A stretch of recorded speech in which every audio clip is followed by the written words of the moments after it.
Hello and welcome to another episode of the Sacred Rainbow Warrior. Today I'm talking about why women hate men and why men hate women.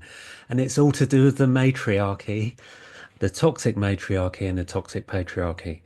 Excuse the noise, it's raining outside. I've got a window above me, but I love the noise, so let's dive in, right? So in order to understand why people hate one another, whether it's man or woman, first you have to understand oneness. And the reason that people don't understand oneness is we've forgotten that we are one. And this is because of the matrix that created this illusion of separation where actually we're not all one and we're not all already psychic. I received this wisdom actually quite recently in a medicine ceremony where we're already psychic, but we send out such hatred towards each other through our egos that we just think that it's not true because there's this illusion and separation of density in a matrix, but all that's going to lift, and then people will find themselves, oh, we're psychic. Oh, wow, we've just gained our powers. No, you already had them. So, um, if for example if you're driving along and you feel someone driving behind you and you hear these voices in your head going, I fucking dick, it's probably the person behind you.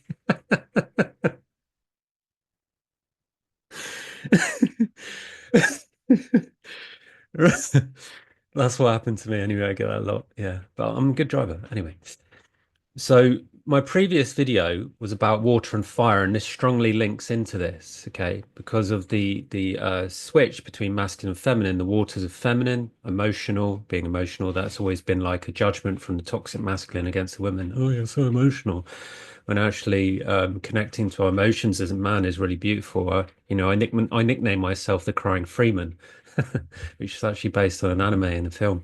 And because I love crying, because it opens up my heart and it makes me feel. And grief is a really powerful portal of love. And fire is very fast, you use it for rocket fuel. It propels you, but it can easily get out of control if you don't know how to work with it or understand it. And I spoke about this previously about man going, oh, yeah, reclaim my fire, but actually it's I reclaim my fire. And the with water, it's very dense and very slow. And so, as a man, I found myself like, oh, come on, like I've been lying here for ages. Like, when am I going to get this? And it's really disrespectful to spirit. And I had to learn that the hard way. But if you just sit there and wait and go through the death process of, going down or whatever process it is, you're rewarded with something really beautiful, really sensual. And I think men avoid that because it's seen as feminine, but it's not. It's the reclamation of man coming back to his senses. This is absolute gold. And um, as I said in my previous video, if a man doesn't know how to be guided by himself or correctly guided by a shaman or a woman, and he goes deep when he's not supposed to, that can lead to suicide. It's like a waterlog of emotions, of not being able to move from emotions. And I speak about this on my animal podcast about I'm going to do one on the stag about stagnation. It leads to suicide. And suicide is an illusion of the ego. It's supposed to be a spiritual death, but it convinces us of a physical death. And again, this is a matrix entity attachment. And I had to go through all this through my journey of divine union with my partner.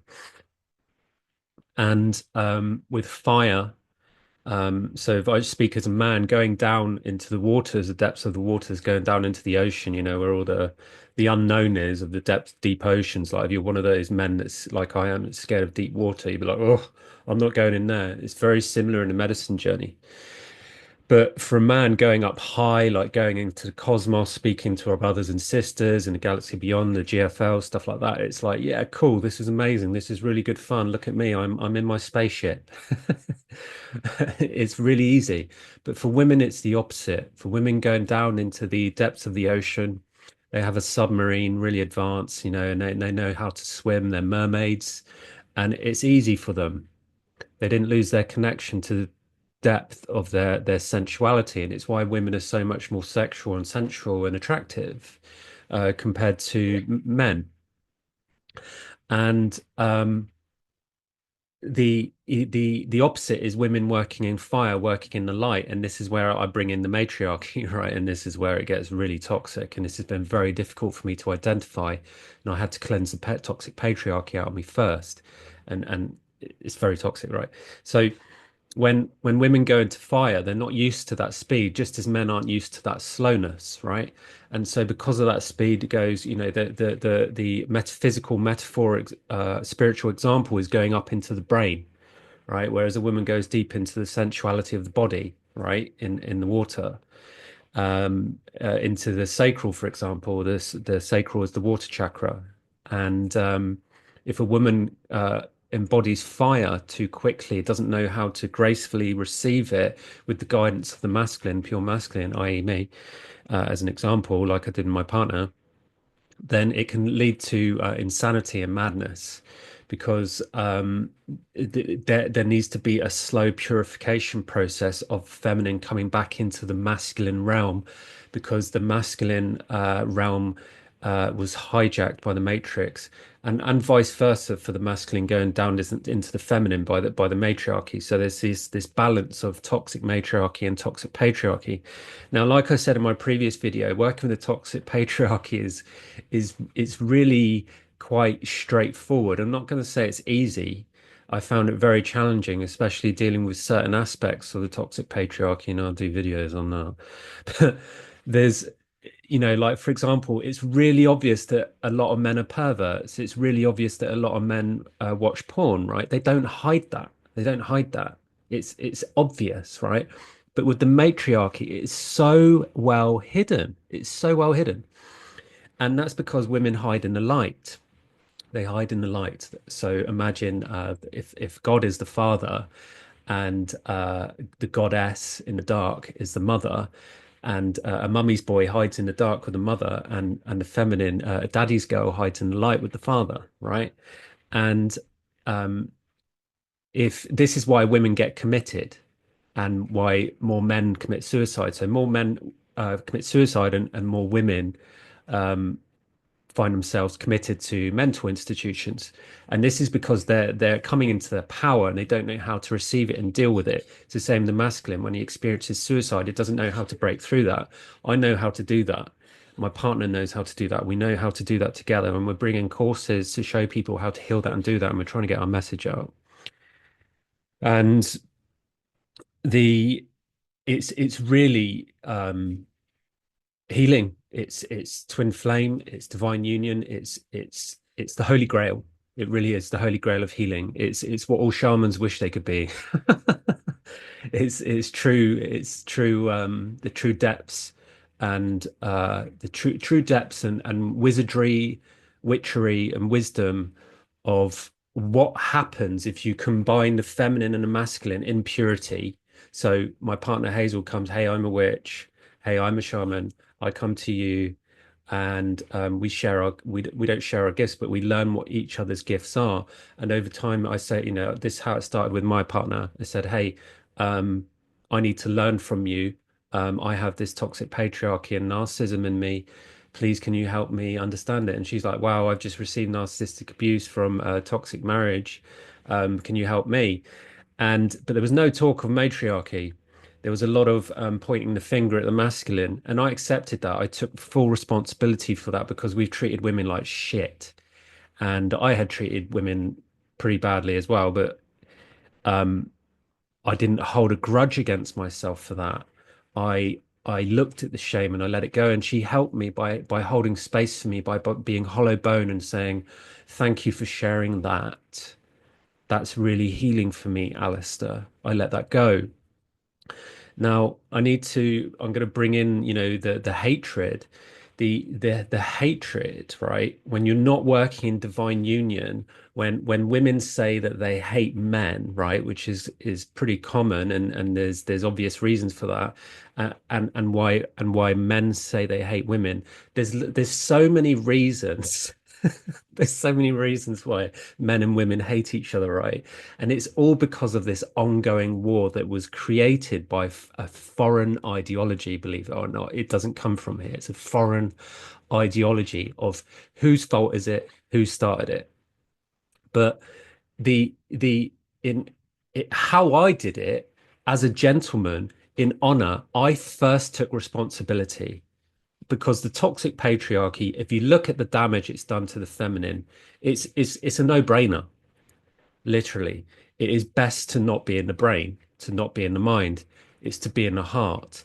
And you only need to look at, spend 5 minutes on Facebook or Instagram or any form of social media to see that um, the science, the mind, and knowledge, mindfulness, mind, is favored and pushed and sold. And where it's actually the opposite, because the mind is a humble servant of the heart, and true power and solidified knowledge is wisdom is only found in the heart. It's only found through healing. And I had to learn this through the feminine. And this is why I speak about this in my previous video about the masculine healing through the feminine waters. You can't reclaim the purity of your fire, of your passion, of your sacred sexuality, of actually being in true love with the feminine without first going through the waters, purifying the waters in your body. What is water? It's consciousness.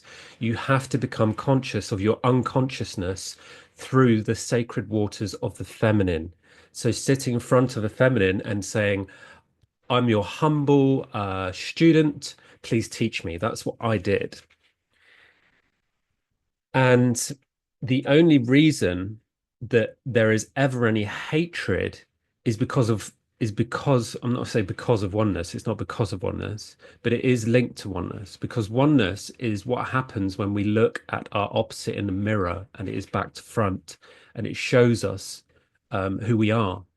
So for example, I said to someone the other day that when I've had a lot of toxic behavior against me from men growing up, and it was through jealousy. And all I was doing was being myself, just being really loving. And it's because I'm mirroring back their power to them, right? And so men hating men, brothers destroying brothers, right? And so how does this work when men hate women and women hate men? I'm going to use an example again using water and fire. How many people do you know where the woman wears the trousers in a relationship and the man's like this drip who's humble and he's like, oh, and he's this gentle man that and he's not able to show his true power, and men talk about alpha men and being a cuck and a white knight and all of this garbage around toxic masculinity of what it's like to truly be a man, and it's all nonsense because it's it's there needs to be an acknowledgement. There needs to be a deep understanding that we have both elements in us, feminine and masculine, water and fire. And this is where alchemy comes in. So when there's a distortion of the masculine in a feminine body, she will try to control and enslave the feminine in the masculine body. This is why the man becomes a drip, water, drip, feminine. So the feminine in him becomes control because it's vulnerable and needs healing. This is how it works. And when a man hates a woman, it's because of his judgments against the feminine, which is being mirrored back to him of his hatred of his own feminine within himself, that of how he has betrayed himself. And all of these aspects can be healed through acknowledgement. Now, acknowledgement is the antidote to judgment. So people do not confess their deep emotions, especially men in front of women and women in front of men, because of the vulnerability of humiliation. Now, the toxicity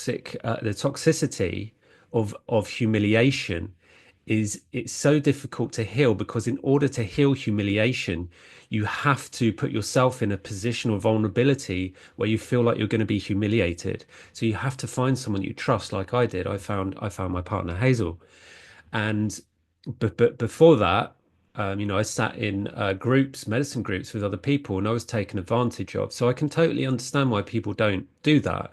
And so it needs to happen in a really safe environment. And I'll be offering coaching sessions on this, on how to integrate that and how to share the voice. And it's quite advanced in some degrees, but I'm gonna create a short course on it, and then do some more advanced classes when the time is right. But the voice, sharing the voice is very, very difficult, very powerful, very, very powerful way of beating all of these beating all of the toxicities I was talking about as an antidote, like suicide and insanity and madness. All of it can be healed through acknowledgement. Judgment is a form of control where it's a form of grandiosity, actually, grandiose narcissism, where you say, "Oh, well, I know the answer to that. I'm better than that. I'm better than you. I'm going to judge you to be lesser than me because you haven't healed that, whereas I have." And actually, it's again, it's oneness. It's mirroring back something that you haven't looked at, and it's actually telling you, actually, you need to heal that. And acknowledgement is beautiful, really. It's like it's like imagine Jesus. I'm going to use a really big example. Imagine Jesus walking down the street and there's loads of people going, Jesus, Jesus, Jesus. And imagine if he walks past them and just ignores them all, right? Because he judges them to be lesser. They'd be like, oh, that Jesus guy, oh, God, what a wanker. But he didn't do that. He stopped and he said, my sister, my brother, how are you? He acknowledged them. It's an enormous uh, how do I say, enormous attribute of love. So all you need to do is acknowledge, oh, I behaved grandiose there. Oh, I was a bit of a pervert towards you, darling. I tried to control you. I've been bullying you. I'm really sorry. I put my hands up and she goes, oh, thank you for acknowledging that in me. That's really powerful. Thank you. And she doesn't need to come back and say, oh yeah, I've done this as well and I've done that too. That's narcissistic.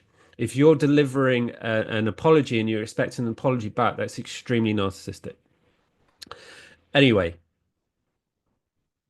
that's I'm not gonna say we because I've healed that. This is why a lot of people hate each other, why women hate each other, why women hate other women, through jealousy, and why men hate other men, and vice versa, and it goes round in this vicious circle. And it's all to do with this war energy, this entanglement of sexual energy, of not being able to identify our own pure energy and projecting that onto the other person, not realizing that they are just mirroring you, because every light is a mirror. But if that soul mirror is cracked, like you see my previous videos about damnation and being broken and the gender confusion, then it's going to show you a distortion and not the purity. And it's all about cleaning the mirror. So don't forget that. It's really the process of healing. And I hope that lands for you. I hope that lands. I hope that lands. And thank you for listening. I've got to go now. Thank you very much. Bye bye.